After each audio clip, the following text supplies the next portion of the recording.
নমস্কাৰ স্বাগতম জনাইছোঁ ডিএন অসমৰ টপ ষ্টেচনলৈ। দেখো বিভিন্ন প্ৰান্তৰ পৰা কেইটামান গুৰুত্বপূৰ্ণ বাবাটিৰ সৈতে ষ্টুডিঅ'ত মই আছোঁ। সোমবাৰৰ পৰা দেশত আৰম্ভ হ'ল পঞ্চম পৰ্যায়ৰ লকডাউন অৰ্থাৎ আনলক 1। কিন্তু এই পঞ্চম পৰ্যায়ৰ লকডাউনৰ প্ৰথমটো দিনতে দেশবাসীৰ বাবে আহিল এটা বেয়া খবৰ, কিয়নো আনলক 1ৰ প্ৰথম দিনতে চৰকাৰে বৃদ্ধি কৰিলে ৰন্ধন গেছ চিলিণ্ডাৰৰ মূল্য। বিপদ কিন্তু কমা নাই, আমাক সাৱধান হৈ থাকিব লাগিব। মন কি বাতৰ জৰিয়তে প্ৰধানমন্ত্ৰীয়ে সমগ্ৰ দেশবাসীক সতৰ্ক কৰি দিলে। লগতে প্ৰধানমন্ত্ৰীগৰাকীয়ে কয় যে দেশ আত্মনিৰ্ভৰশীল হ'লেহে কৰোনাৰ নিচিনা মহামাৰী ভাইৰাছৰ সৈতে যুঁজিবলৈ সহজ হ'ব। ভাৰতত ক্ৰমত বৃদ্ধি পাইছে কৰোনা ভাইৰাছত আক্ৰান্ত হোৱা ৰোগীৰ সংখ্যা। জাৰ্মানীৰ পিছত এইবাৰ ফ্ৰান্স আৰু ইটালীক চেৰ পেলোৱাৰ দিশে ভাৰত।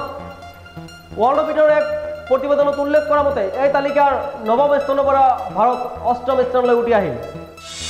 দেশত সৰ্বাধিক কৰোনা ভাইৰাছত আক্ৰান্ত হৈছে মহাৰাষ্ট্ৰত। যোৱা 24 ঘণ্টাত মহাৰাষ্ট্ৰৰ পৰা 2,500 লোকৰ দেশত ধৰা পৰিছে কৰোনা ভাইৰাছৰ পজিটিভ কেছ।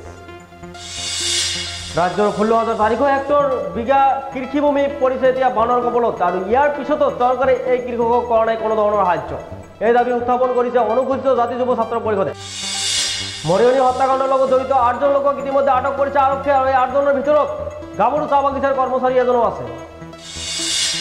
21 দিনত হ'ব সূৰ্যগ্ৰহণ, কিন্তু এই সূৰ্যগ্ৰহণক এক ব্যতিক্ৰমী ৰূপত দেখিছে দেশৰ জ্যোতিষীসকলে, কিয়নো এইবাৰ 21 দিনত হ'বলগীয়া সূৰ্যগ্ৰহণৰ পিছত দেশৰ পৰা কৰোনা ভাইৰাছৰ প্ৰভাৱ লাহে লাহে নাইকিয়া হ'ব। পিছে এই দাবী আমাৰ নহয়, এই দাবী কৰিছে দেশৰ বহু প্ৰখ্যাত জ্যোতিষীয়ে। ফেচবুক ব্যৱহাৰকাৰীৰ বাবে আহিলে এটা বেয়া খবৰ, কিয়নো এতিয়াৰ পৰা ফেচবুকত যিকোনো ধৰণৰ পষ্ট ভাইৰেল হ'লে সেই ফেচবুক আইডিখন তদন্ত কৰা হ'ব ফেচবুকৰ ফালৰ পৰা, আৰু ফেচবুকৰ অফিচিয়েলৰ ফালৰ পৰা ঘোষণা কৰা হৈছে এই কথা।